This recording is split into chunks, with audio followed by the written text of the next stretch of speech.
Congratulations! You've connected with the Pulpit Perspectives podcast. Join Reverend Doctor Kent Lundy as he connects with pastors where they preach, literally at the pulpit of their church. It's a point of view with purpose and personality that informs and inspires with real life stories from great preachers you need to know. Your host is Reverend Dr. Kent Lundy. Let's join Kent at a pulpit with a fresh perspective from his guest preacher. Hello and welcome to Pulpit Perspectives podcast. I'm your host, Reverend Dr. Kent Lundy. Pulpit Perspectives podcast exists to create connections among clergy of the North District and their churches.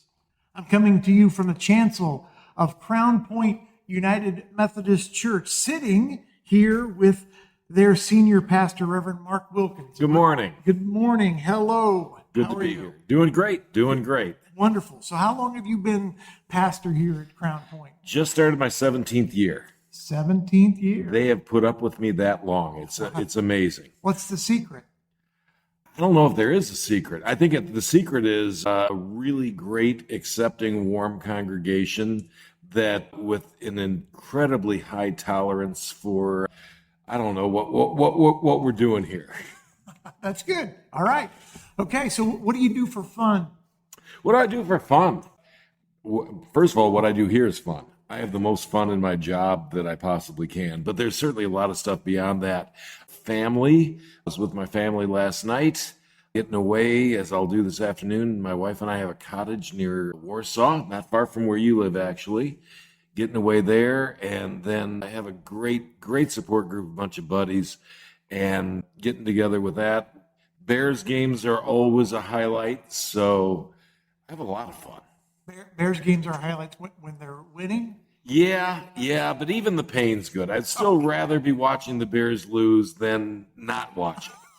That is the mantra of a diehard fan. Right? Yeah, it really is. You know, there's a certain, I don't know, masochism in that, but hey, we only played one game. We've won so far, so we could put a pause on the season right now.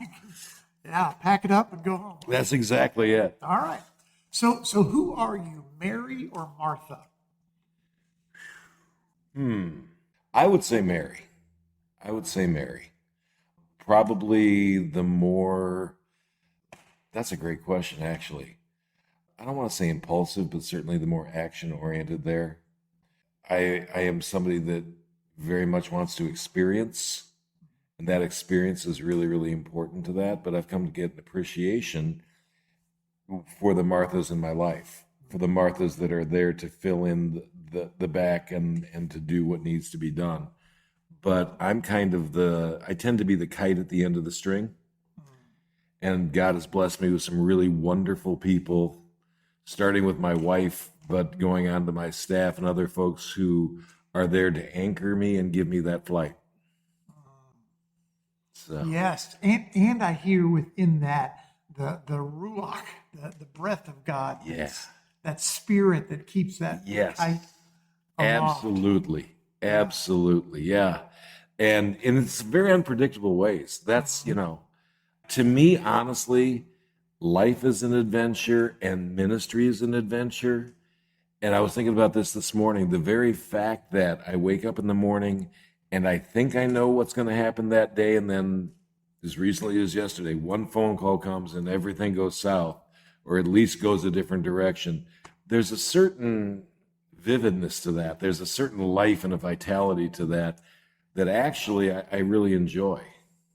Well, and it follows through on the metaphor of a kite, because you never know. Yeah. Is the kite going left, right, up, down? Well, and Jesus said, you know what? It's like the Spirit. I don't know where it comes from. I don't know where it goes. You just ride it and try to enjoy the ride and be faithful to it. Is that a sermon series? The kite?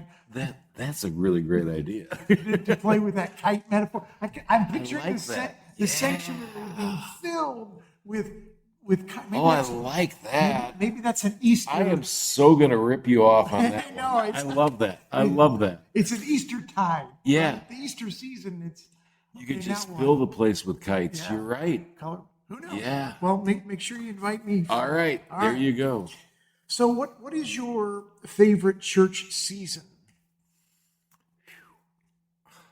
All of them. I mean, each has its own unique challenges, but also the thrill. And I say when I say challenge, I mean it in a good way. There's a great challenge to all of that. Lent is for me a great challenge because it is the most dramatic. Pretty much everything in life is so vivid in that story. But at the same time, Lent is something that over the years within Christendom, we've made it kind of usual and obligatory and everything else. So breathing new life into that and bringing that drama into focus, I love it. I absolutely love it. So also, obviously, Advent's a lot of fun too. And, the challenge is to take what is expected, because at least some of the people here have grown up in church. You've been through it. Come on, it's a story. And I know the story, and I've heard the story. Not to be disrespectful, but it almost comes off like a joke where you already know the punchline. Right, sure. So the challenge is, how do we breathe life into that, come at it from the different perspective that violates, they call it violating the line of expectation. Wow, I never really brought that in. I never really thought about that. That creativity there to be able to breathe new life into that. It's a lot of hard work, and I am blessed with great people who help me and advise me in doing that. But that's always the challenge, is making it fresh, I love the joke metaphor, because you're right. People already know the punchline. Right. Right. So how do you tell a joke? And I'm using air quotes here, but how do you tell a joke where the vast majority of your listeners already know the punchline? Right.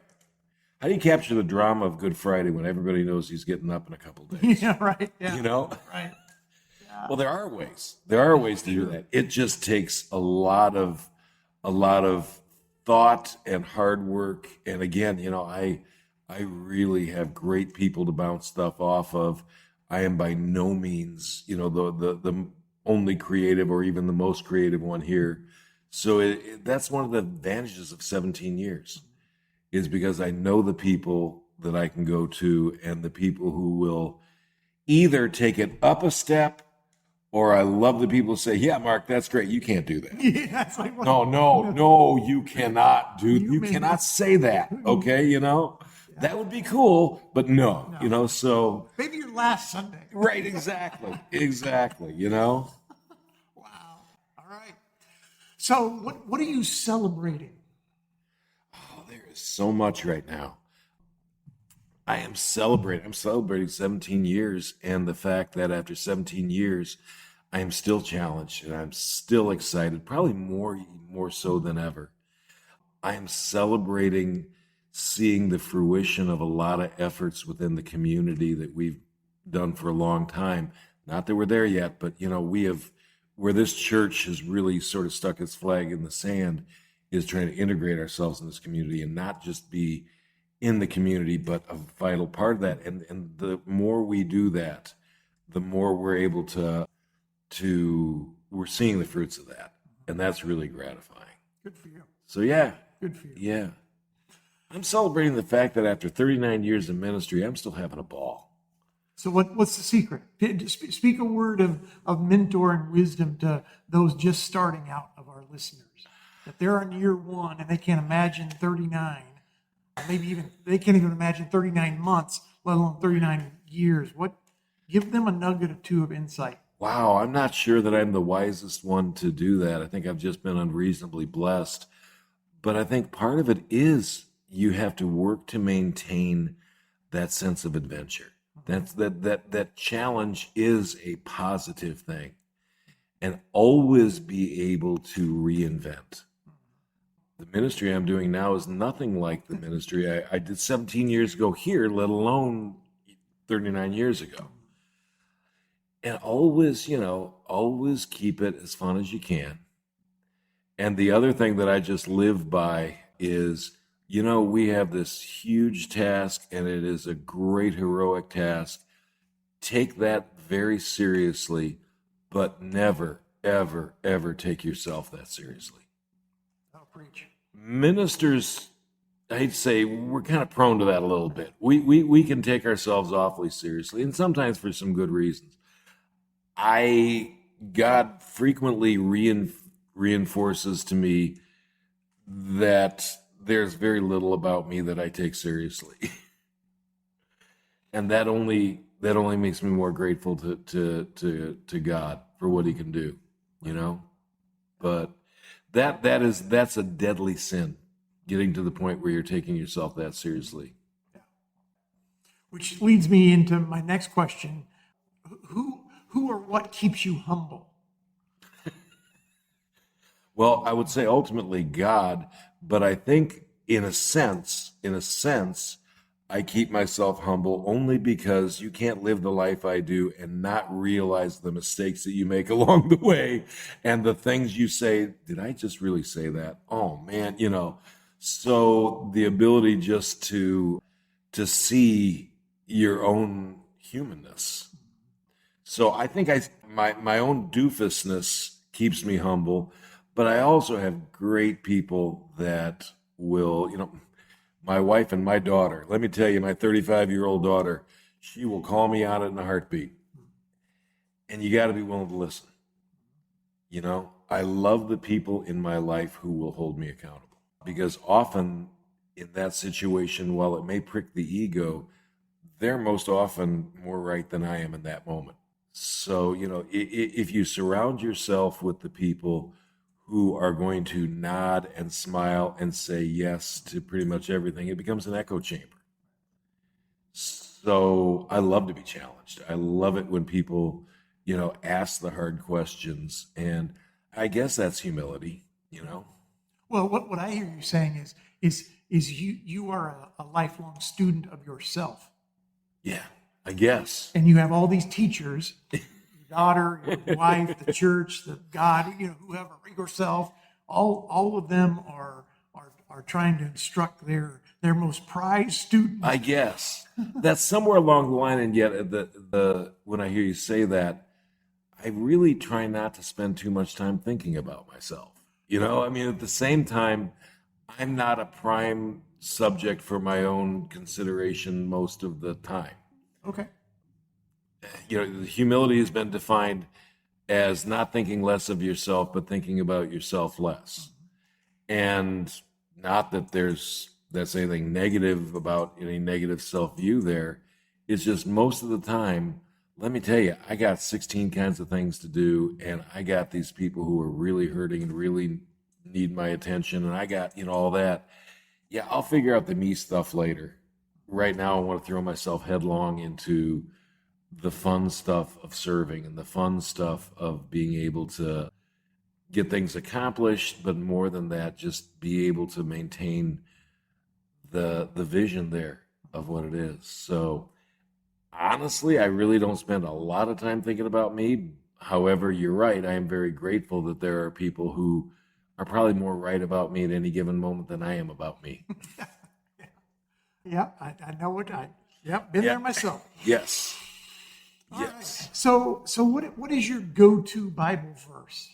Oh man, so many of them actually. Just because of that plurality. Yeah, now you get me stuck on that one. I really consistently go back to John 21, and just because of the way that's phrased, where it says, "Hey, you love me?" And what he says is, "Peter, do you have agape? Do you have perfect love for me?" And I love Peter's honesty. He says, "Yeah, I got a second best love for you." Okay, cool. Then go serve. That means so much to me, because time and again, when I am honest, God says, "Hey, you can love me the way I love you?" Gonna try. Gonna fail. Cool. Then go serve me by serving somebody else, and we'll see where that takes you. That one is imprinted in me. It really, really is. Because of, okay, here we go, let's talk about me. But one thing I do know about me is that love is imperfect and frail. and fragile. And boy, I hit the wall on a regular basis. And the amazing thing to that is that we have this God who says, okay, I'll take you for what you can give, but I'm also going to show you a way where you and I can go together. And generally that's going to involve getting dirty. And that's going to involve getting up to your elbows in serving me and getting inconvenienced and uncomfortable at moments. See what that does. So that may not be a typical Bible verse, but that's one that's just for a long, long time. Since college, when I first really looked into that and saw what that was really talking about, that one has impressed itself in me. That's a good one. Okay. So who encouraged your call to ministry? A lot of people. I was thinking about this. I really wish I had a great call story. Every minister needs a great, I don't have a great call story. I grew up in Maryville Methodist. And when I was 11, we got this new minister, Dick Crispell, who was just a ball of energy and who looked like he was having so much fun and who would tell you that he was having so much fun. As an 11-year-old, I'm thinking, fun? Me. That works. Fun was important. Fun is important. If that job is that much fun, I want to have that much fun.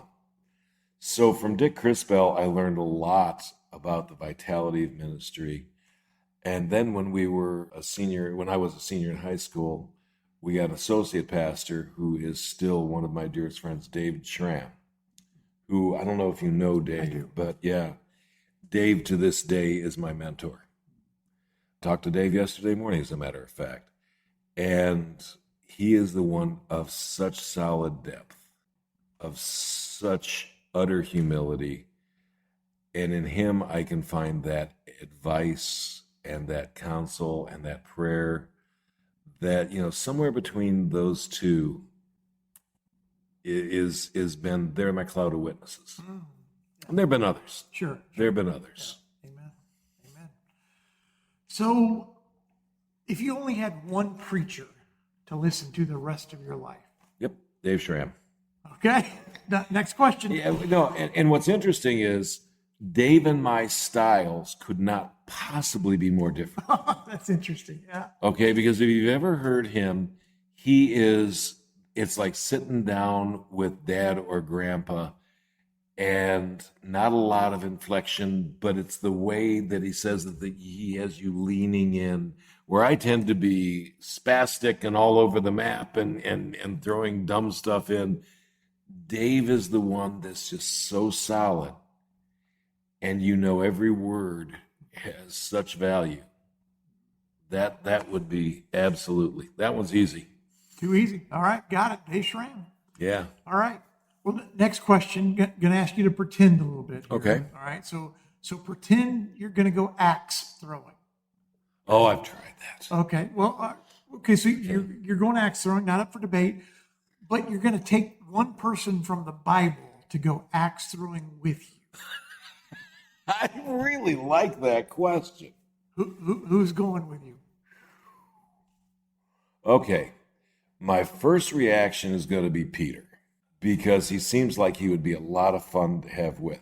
Now, Peter, however, and maybe Peter resonates with me, he is the one I'm afraid I would end up with the axe sticking out of my foot, because things tend to happen around Peter like that. But I think that he would be somebody who would be a lot of fun. And again, into that moment.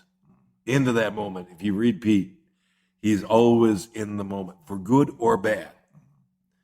I think he would be a lot of fun. I mean, I guess Jesus is the ultimate answer. Okay. Yeah. All right. I kind of missed that one, but that's obvious, that's obvious, It's like the old joke. I don't know what the question is, but the answer's got to be Jesus, so, but Peter is somebody I think he would be a lot of fun in that.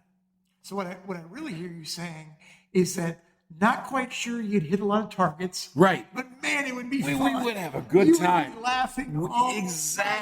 Exactly.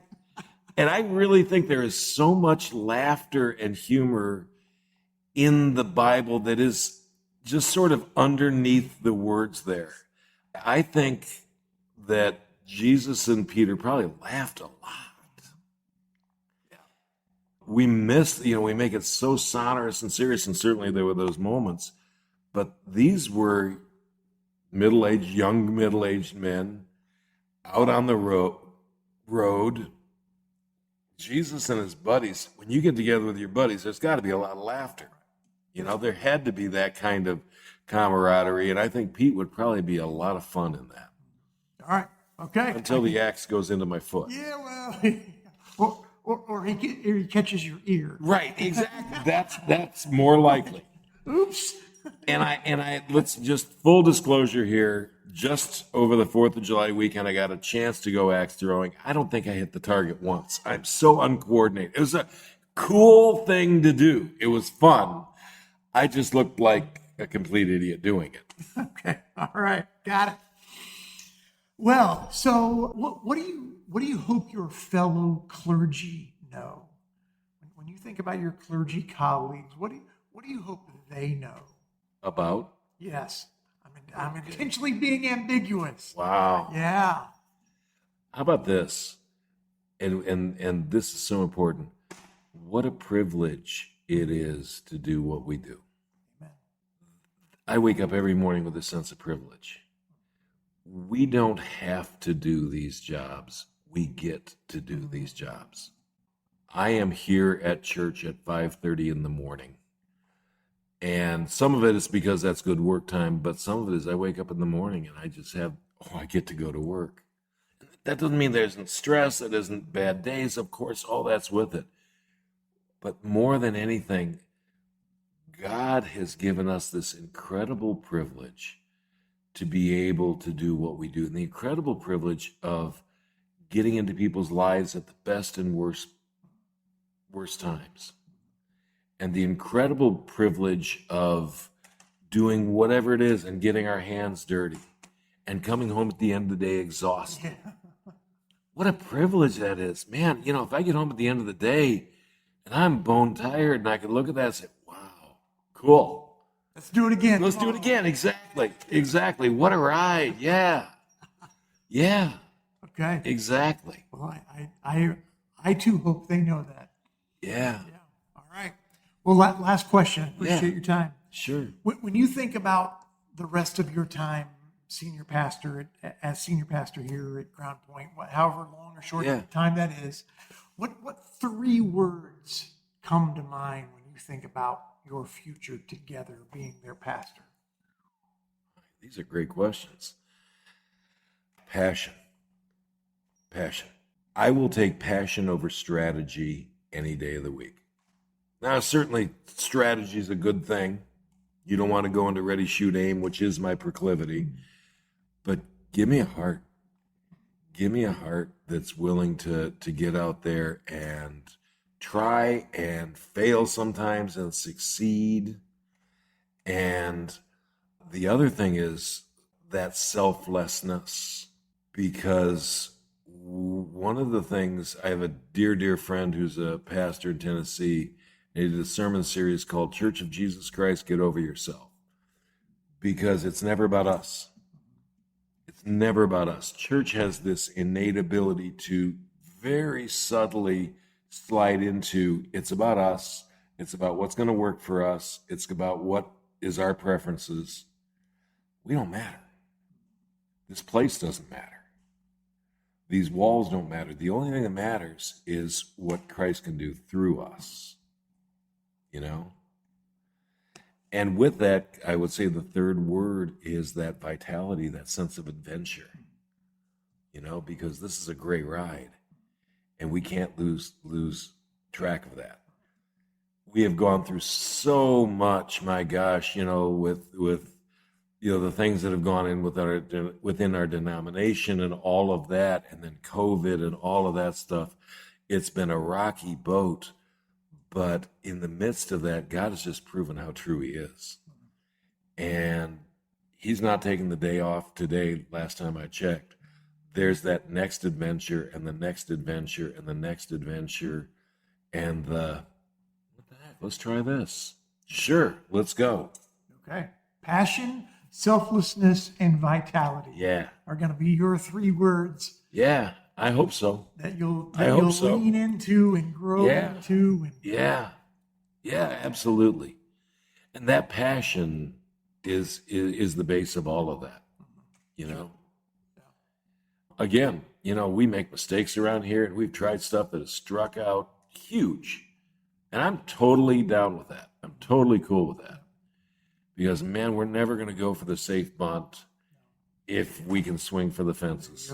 Keep swinging for the fences. I love it. All right. Well, Reverend Mark Wilkins, Senior Pastor of Crown Point United Methodist Church in Crown Point, Indiana, thank you for being a guest. Thank you so much. Thank you for having me. You're welcome. This has been Pulpit Perspectives Podcast, coming to you from Crown Point United Methodist Church. I'm your host, Reverend Doctor Kent Lundy.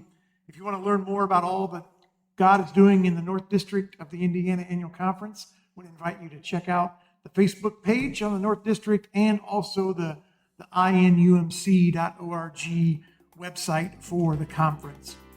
So this has been Pulpit Perspectives Podcast, signing off for now. There you have it, a fresh perspective from the pulpit with a great preacher. You know you want to hear more. You can do just that by connecting with Pulpit Perspectives with Reverend Dr. Kent Lundy on Apple Podcast and Spotify, where you can like and follow the podcast. What's more, you can spread the good news about Pulpit Perspectives in your church and with your neighbors. Plan now on joining Kent at the pulpit, where you'll meet another great preacher on Pulpit Perspectives.